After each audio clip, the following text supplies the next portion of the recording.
প্রহসনের নির্বাচনের অভিযোগে সাবেক ৩ প্রধান নির্বাচন কমিশনার কাজী রাকিবউদ্দিন আহমেদ, কে এম নুরুল হুদা ও কাজী হাবিবুল আওয়াল সহ ২৪ জনের বিরুদ্ধে মামলা দায়ের করেছে বিএনপি।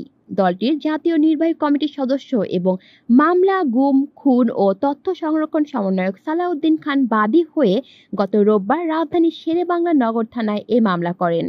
এ মামলায় এরই মধ্যে গতকাল বুধবার মগবাজার থেকে হাবিবুল আওয়াল সহ গত রোববার উত্তরা থেকে নুরুল হুদাকে গ্রেপ্তার করেছে পুলিশ।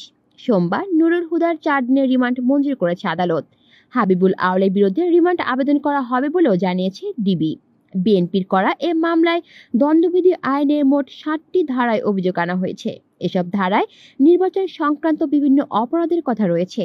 এর মধ্যে ১৭১ খ ধারায় নির্বাচনী অধিকার প্রয়োগের ক্ষেত্রে ঘুষ লেনদেনের প্রসঙ্গে বলা হয়েছে।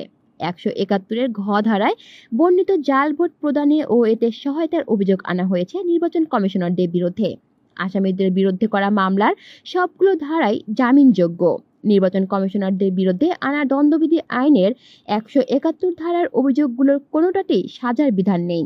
ফলে এ ধারায় অপরাধ সংগঠনের জন্য নির্বাচন কমিশনাররা ষড়যন্ত্র করলেও তাদের এ ধরনের দণ্ড দেওয়া হবে না। কলি শিকদার, বাংলা নিউজ নেটওয়ার্ক।